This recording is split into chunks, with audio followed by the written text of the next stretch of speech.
histórico do hacker que fraudou pelo menos 3 eleições no Brasil, incluindo uma eleição nacional. Eu vou repetir. Eu cheguei ao hacker,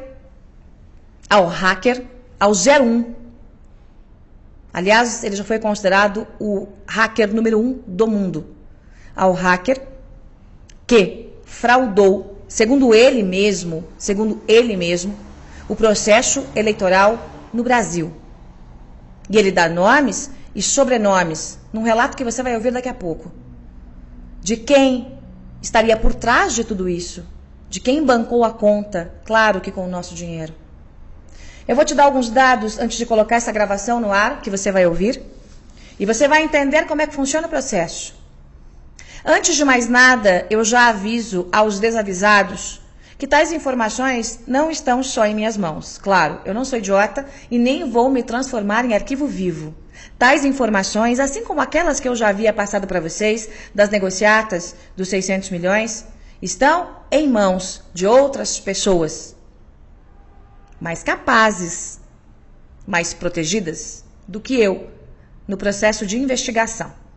Então, um aviso aos desavisados. Não adianta ameaçar, não adianta vir para cima, não adianta querer me transformar em arquivo, porque mais gente sabe. E aqui eu lanço um desafio às autoridades. Querem o nome completo?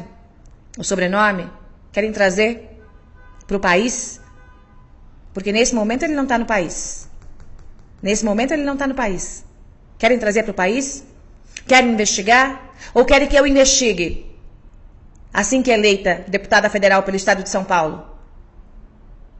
Uma CPI de verdade. Para botar gente de verdade na cadeia. Gente grande, peixe grande de verdade. Quem é o hacker que cometeu fraudes, tanto nas urnas quanto no processo de transmissão dos dados no servidor do TSE, segundo a fonte que você vai ouvir daqui a pouco?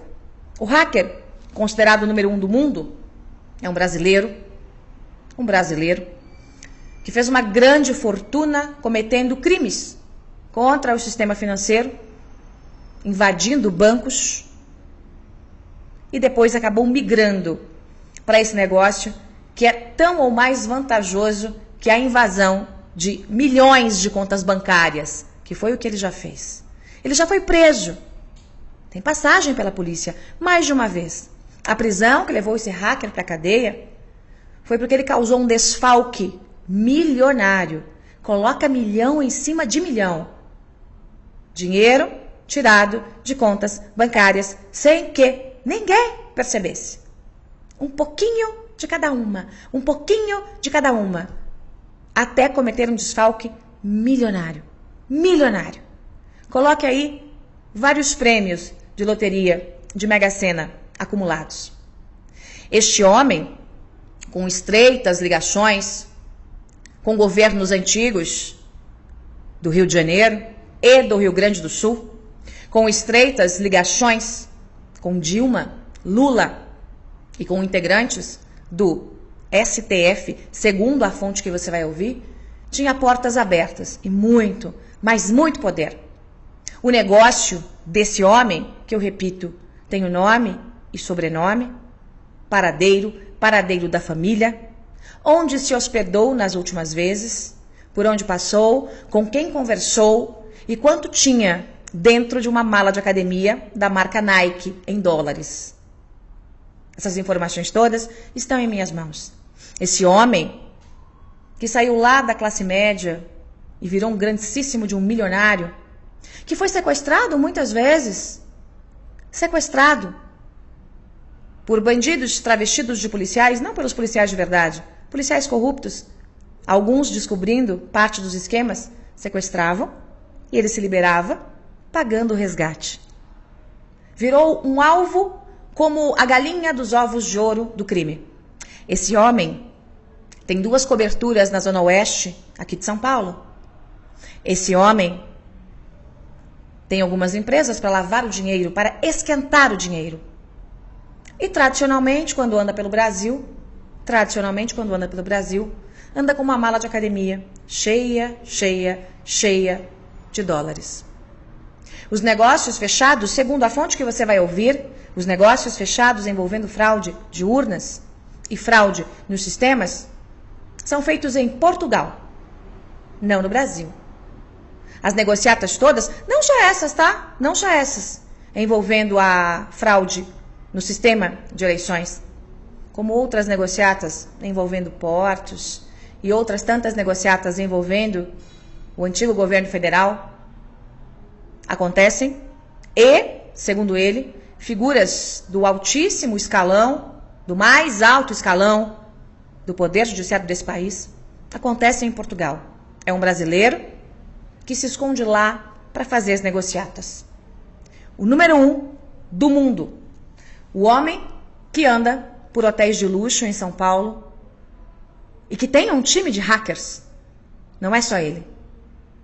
Alguns integrantes deste bando, deste hacker 01 do mundo, alguns integrantes já não estão aqui para contar a história. Entre eles um jovem que foi executado no Rio de Janeiro, porque abriu a boca. Ele participou de um outro processo de fraude. Não o processo que eu vou detalhar para você agora. Ele participou de uma coisa chamada leilão de urnas. Em que nos governos do Rio de Janeiro, quem pagava mais levava a eleição. No leilão de urnas. O hacker que abriu a boca não está mais aqui para contar a história. Um jovem foi morto. Executado. Arquivo queimado. Absolutamente queimado. Este hacker é um homem que fez muitos negócios com os governos Dilma e Lula.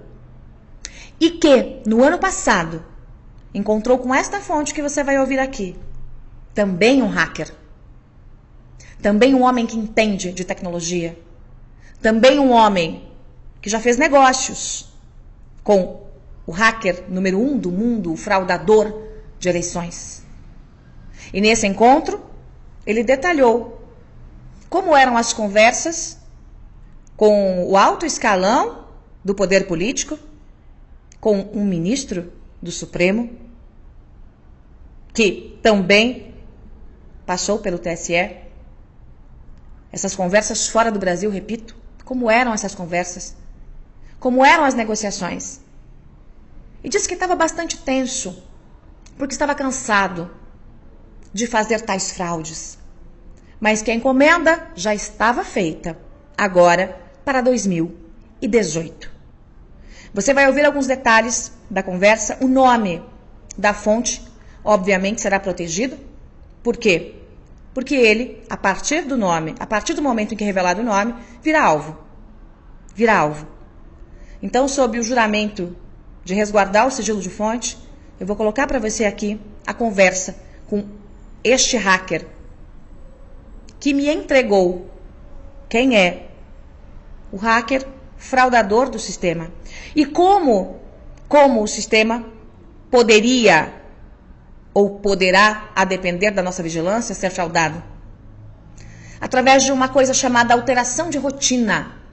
Para você que não é do meio de TI, como eu não sou, e pedi para que me explicasse o que é alteração de rotina, é uma espécie de um programinha colocado no servidor do TSE, que pode fazer qualquer coisa, absolutamente qualquer coisa, desde que a porta seja aberta de dentro para fora, desde que alguém dentro da corte abra essa porta.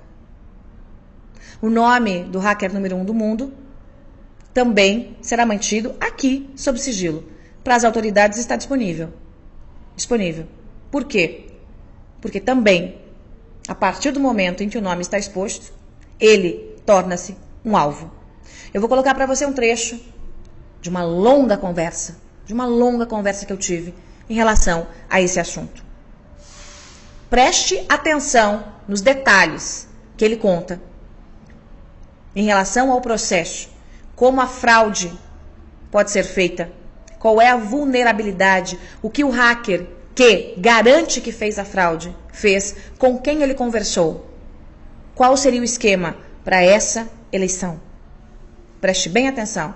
E depois eu vou trazer para você quais são as possibilidades de nós nos protegermos nessa eleição, em que todo o povo de bem quer um presidente fora desses esquemas, inclusive desses de compra de urna, em que todos os bandidos, crápulas ligados às fraudes estão com o crime organizado e contra o Jair Messias Bolsonaro.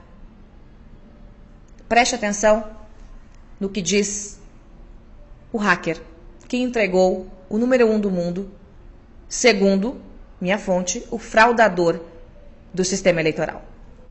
Em 2017, tive uma reunião com essa pessoa para tratar de um assunto comercial, de uma venda de um empreendimento, procurando investidores, que ele fazia uma fraude bancária, que tinha sido preso em outro tempo, 2005, e depois conheceu, com o passar do tempo, ele conheceu um pessoal do PT, conheceu o pessoal do Lula, da Dilma, uma pessoa do STF, lá que é o ministro. Isso são palavras dele, né? Isso que ele passou para mim.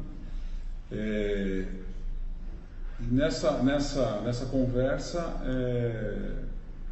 a gente marcou uma outra reunião para tratar desse negócio e ficou muito superficial, né? Assim, naquele primeiro, me despertou a curiosidade. Na segunda vez eu conversei com ele e aí que ele pegou e explicou como que funcionava.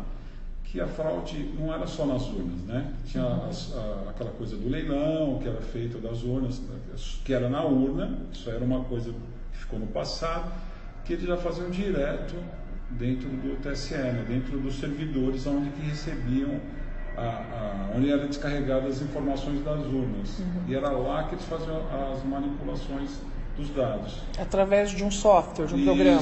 Isso, através de uma rotina dentro do servidor.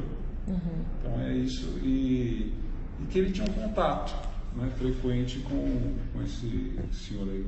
E esses contatos eram feitos onde? Em Portugal, na Europa. Assim, onde que eles tratavam não só dos negócios, esse tipo de negócio, de outros negócios. Ele se tornou uma pessoa muito poderosa. Inclusive nessa reunião, né, ele estava com uma mala de dinheiro fazendo o câmbio, não sei o que ele fazia, mas ele tinha muito dinheiro ali. Dólar? Tinha uns 500 mil dólares, mais ou menos. Andando com a mala. Isso, dentro do Brasil, dentro de um hotel. Isso, tranquilamente. Fazendo a troca de dinheiro. Fazendo mudança de posição. O que é mudança de posição? Mudança de posição é quando a pessoa tem real e ela quer mandar dólar para fora, né?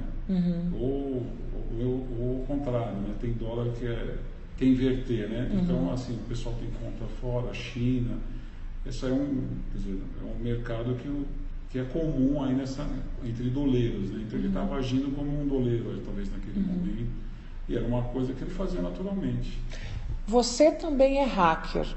É possível fazer o que ele disse? Tecnicamente, você que conhece o sistema, é possível colocar um programa, um software dentro desse servidor do TSE e fazer a mudança de dados? Se você tiver acesso, alguém lá dentro, quem possa, né? Se não tiver uma auditoria, não tiver alguém que acompanhe, que seja de confiança, você não vai conseguir ler o que está numa rotina. Você não consegue. Então, é possível, sim. E essa rotina, esse programa pode fazer qualquer coisa. Quer dizer, tirar voto de A e colocar em B, tirar de C e colocar em D, dividir a cada 10 votos por o candidato João das Couves, 5 vai para o outro candidato. Pode. É difícil fazer isso? Olha, se você tiver o acesso, não é difícil não, é muito simples, é fácil. Então depende de alguém dentro do TSE. Alguém lá de dentro tem que saber. Tem que saber, alguém tem que permitir. Tem que abrir a porta. Isso, sempre é assim, senão não funciona. E esse cidadão que hoje está em Portugal, ele havia comentado das fraudes anteriores? Eles fizeram, acho que umas duas ou três eleições que ele participou diretamente. Depois da prisão, né, ele foi preso um tempo, né, mas não por fraude eleitoral, por outros crimes, né, que seriam desvio de contas bancárias. Isso. Fraudes em bancos federais. E ele deu alguma pista de que estava conversando para essa eleição da última vez que você falou com ele, para essa eleição agora de 2018? A pista que ele deu seria que ele ia conversar com o ministro, né? Sendo que anteriormente essa pessoa tinha muito acesso, dava muito poder para ele. Né? Ele tinha muito acesso ao governo do Rio Grande do Sul. Inclusive, nem sei qual partido, né? Hoje nem tive a curiosidade de saber qual partido. Mas ele tem um poder muito grande dentro do Rio Grande do Sul. Não só no governo, como nas prefeituras. É um cara extremamente poderoso e eu acredito que perigoso, né? Porque não é uma coisa assim para qualquer um, né? Além dessas informações, até se vazar uma informação dessa, a vida dessa pessoa começa a estar em risco, de quem estiver próximo, né? Eles são muito organizados, são organizados demais. Agora, ele mora em Portugal, mas tem negócios no Brasil. Ele mora no Brasil, mas sempre está em Portugal. Os negócios, a maioria dos negócios, transações, isso são tudo que eu estou te passando são informações que ele passou, que ele conversou. E esse amigo aí, esse meu amigo que estava presente, comentou. Mas eles são muito fechados, né? São muito... Eu acho que se expor essa pessoa, pode ser que a vida dele, da família dele, entre em risco. Aí o pessoal pode... Eu acho muito difícil alguém, né, que tem essa informação, eles deixarem esse cara vivo por aí para alguém prender com a Polícia Federal, sei lá, Interpol, quem seja. Tem muita gente que vai correr atrás dele. Ou ele vai sumir, né? Ele vai desaparecer, isso vai ser difícil, mas o cara tem família. Mas eu acho que é muito perigoso. Para ele, né? Para ele e para quem divulgar também. Isso aí é uma coisa que... assim, é muito fechado. Assim. Tem que ser alguém muito poderoso para fazer isso. Tem que ter muito poder. Não dá para ser qualquer um. As urnas, tudo bem, que os caras conseguem ali, que nem fizeram no Rio de Janeiro, até mataram um menino lá, um hacker, né, que trabalhou nesses leilões de urna aí. Mas lá no servidor mesmo, onde vão ser recepcionados, aí já tem que ser alguém que tem muito poder. Muito. E esse hacker, ele é extremamente qualificado, pelo que você me diz, né? Ele é um cara ele foi, acho que o hacker número 1 aí, durante um tempo aí, no mundo dos hackers, né? Ele foi, inclusive segundo ele, depois de muito tempo, ele foi sequestrado umas 5 vezes aí por policiais corruptos, né? Que tomavam dinheiro dele o tempo todo, né? Inclusive hoje ele esquentou o dinheiro dele, né? Então ele tem alguns empreendimentos no Brasil para lavar o dinheiro. Isso, ele é só uma peça, né? Na verdade, quem faz tudo isso não é ele, né? Quem faz tudo isso são essas pessoas poderosas aí. Ele é só uma ferramenta. Ele é só um cara que, vamos falar, que ele é o consultor da situação. Ele vai explicar como que faz. O né? consultor da fraude. Da fraude. Né? Agora, quem faz todo o negócio, quem autoriza é quem está no poder aí, há não sei quantos anos aí que estão brincando aí com a gente. Né? Esse tipo de mexida dentro do servidor, né, para que se faça esse tipo de fraude, tem que ser feito muito próximo da eleição. Não é algo que você faz com um tempo muito anterior, né? Você tem que fazer assim, na véspera, muito próximo, porque senão fica exposto, né? Se for fazer uma auditoria, alguma coisa. Agora, a gente não sabe, a gente não pode afirmar que eles vão fazer agora, que vai ser feito primeiro turno, segundo turno, como que eles vão agir. Mas que a intenção existe, que eles são muito tranquilos quanto a isso. Então, eles fazem toda essa manipulação, segundo ele, né? Nas pesquisas, vão ajustando as coisas. Que é o que estão fazendo com o Haddad agora. O cara saiu de 5 para 22. Com certeza. Assim, sem explicação nenhuma. Eles estão preparando um caminho. É isso, eles preparam um caminho e eles vão fazer de novo. Bom, vamos lá, gente. Vamos lá colocar aqui alguns pontos em seus devidos lugares, tá? Algumas pessoas me dizem o seguinte aqui pelo chat, pelo YouTube. Não há como fazer a manipulação porque as urnas não têm internet. Não, minha gente. Prestem bem atenção. O que este hacker, ou cracker, como prefiram, está dizendo, é que, segundo a pessoa que fez parte de um grupo, o primeiro, o 01, o cracker 01 do mundo, essa fraude seria feita no servidor do TSE e não na urna eletrônica. O processo de urna eletrônica, a fraude de urna eletrônica é absolutamente possível. Só que aí os softwares já teriam que sair, as urnas já sairiam com o software mexido e, portanto, não teria mais o que fazer. O que eu estou alertando para vocês é que, segundo este cracker ou hacker, o processo agora, depois que houve a descoberta do caso do leilão das urnas no Rio de Janeiro, o processo passou a ser feito, segundo ele, direto no servidor do TSE. Momentos antes do corte da internet, no próprio sistema. Uma rotina diferente implantada naquele sistema, que faz qualquer coisa. Faz qualquer coisa, desde que haja uma programação. Transfere votos. A cada 10 votos para A, B ou C, passa 3 ou 4 para A, B ou C. E isso, segundo este hacker que eu ouvi, é algo absolutamente simples. Simples de ser feito. O que é que precisa? Que alguém do TSE abra a porta. Lembre-se, minha gente, vamos juntar Lé com Cré aqui, da força hercúlea que foi feita para que não tivéssemos o voto impresso nessas eleições. Lembre-se que há dezenas, quiçá centenas de pessoas entendidas que dizem sim, é possível fraudar. E lembre-se que nós estamos à beira da eleição mais importante da história do país. Então, se há risco de fraude, por menor que ela seja, se há um ano esse cracker disse que estava conversando para fraudar as eleições e que estava chateado porque era muito trabalho para pouco dinheiro, era muito trabalho para poucos milhões.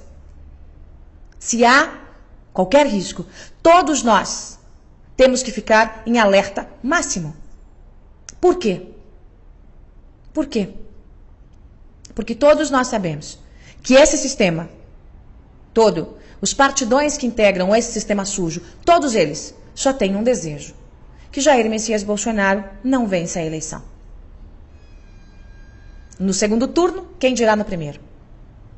Então, se há a possibilidade de fraude, e segundo este hacker, que conhece, ouviu, fez negócios com o tal cracker, se há essa possibilidade, todos nós temos que ficar absolutamente alertas. Eu, Joyce Hasselmann,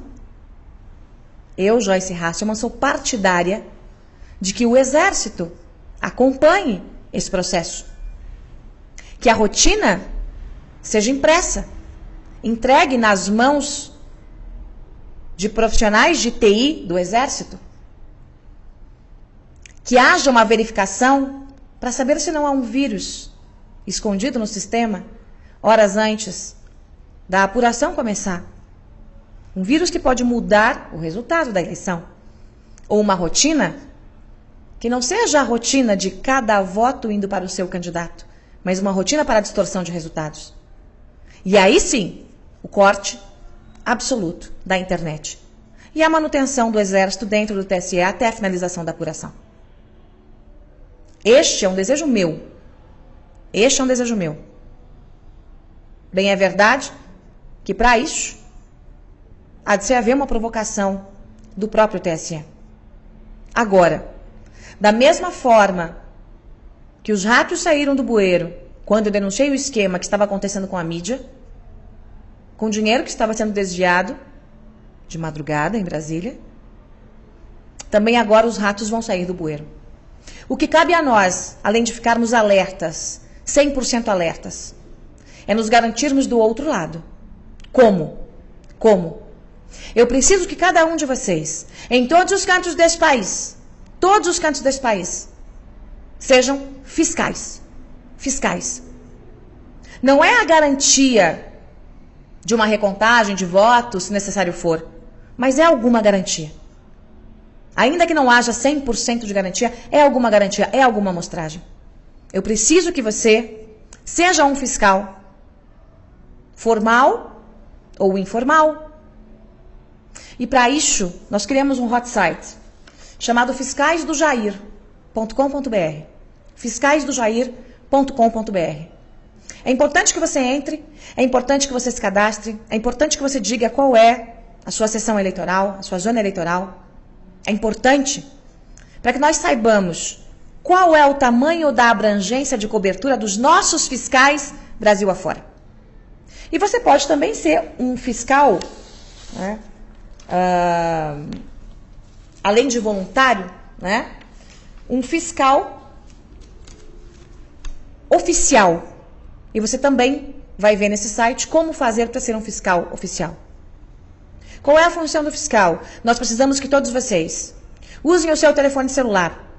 Cheguem às 4h30 da tarde lá na sua sessão de votação. E logo que houver a finalização da votação, que você entre com o seu celular e fotografe o QR Code. Entre com o seu celular no QR Code, aquele códigozinho que vai aparecer, para que faça a leitura daquele boletim de urna. Se você for um fiscal nosso, não voluntário, mas aí um fiscal oficial, você pode inclusive, gente do partido, ter uma cópia do papel, do que foi impresso na urna. Porque nós teremos que comparar o QR Code com o que foi impresso na urna, com os dados que serão publicados 72 horas depois, dos BUs, que são os boletins de urna, com o resultado do que vai sair do TSE. Para sabermos se houve ou não qualquer tipo de rotina alterada dentro do servidor do Tribunal Superior Eleitoral. Não venham me dizer, vocês, esquerdistas, que há uma teoria da conspiração. Porque essa história, essa dúvida, é antiga. Quanta gente já investigou? Lembra-se, na eleição passada? Quantos já disseram, sim, é possível fraudar? Quantos crackers já mostraram que conseguem fraudar? Mas ninguém conseguia chegar àquele grupo que mexeu, segundo a informação do próprio grupo, que mexeu dentro do sistema no TSE. A informação é grave, é importante, e eu não vou ficar de braços cruzados. Eu lembro, outras pessoas sabem disso, inclusive uma pessoa dentro de uma grande redação em São Paulo. Porque as informações foram entregues a ela, também como garantia. As informações são importantes e nós não vamos permitir, eu não vou permitir, e pessoas de bem não vão permitir qualquer tipo de fraude ou manipulação nessa eleição. Eu sei que é o desejo de vocês. Não vamos permitir manipulação na eleição presidencial. Eu não sou candidata a presidente, eu sou candidata a deputada federal pelo estado de São Paulo. Meu número é 1771, mas eu sou candidata ao lado de um homem que é rejeitado, temido por esse sistema todo de fraudes e corrupção. Isso vai acabar. Isso vai acabar. Quando eu chegar lá no Congresso, aguarde. Aguarde. Porque uma CPI de verdade vai acontecer. E eu estou vendo que tem gente que tem a mais alta caneta dentro da mais alta corte do Poder Judiciário desse país, que pode sair algemado. Pode sair algemado de dentro da corte maior do nosso país. A informação é gravíssima. Portanto, todos nós temos que ficar em alerta máximo a partir de agora. Em alerta máximo. Em alerta máximo. Para impedir qualquer fraude na eleição. Lembro, se houve qualquer tipo de fraude na urna, já era. Já era. Porque as urnas foram entregues nas zonas de votação há muito tempo. Eu estou falando agora de uma fraude, de uma manipulação no servidor do TSE. É isso, minha gente. Espalhe, espalhe, espalhe, espalhe, curta para que esse vídeo chegue ao maior número de pessoas. E todos nós, temos que ficar agora em alerta para que os ratos não tenham coragem de seguir em frente com qualquer tentativa de fraude nas eleições de 2018. Esse Brasil vai mudar, querendo vocês ou não. E esse vocês ou não, eu me refiro a esses canalhas que dominaram o nosso país por tanto tempo. E que tem muito dinheiro, não para comprar uma eleição, para comprar um país. São muitos e muitos milhões. Aliás, esse cracker detalhou para mim como é que o dinheiro entra de volta no Brasil. Como é que essa gente está trazendo o dinheiro de volta, dinheiro roubado do povo, roubado da Petrobras, roubado de estatais, dinheiro de negociatas. Como é que o dinheiro está entrando? Qual é o caminho que o dinheiro faz? As informações, repito, estão à disposição das autoridades.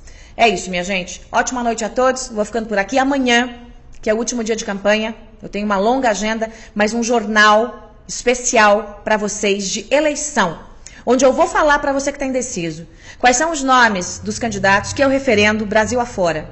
Quais são os nomes dos candidatos que eu referendo Brasil afora. E também você vai acompanhar como foi emocionante essa campanha eleitoral ao lado do Jair Messias Bolsonaro. Estamos na reta final, minha gente. Falta muito pouco. Falta você conseguir mais um voto para o Jair, mais um voto para mim, para a gente mudar esse Brasil. Obrigada pela companhia de todos. Boa noite.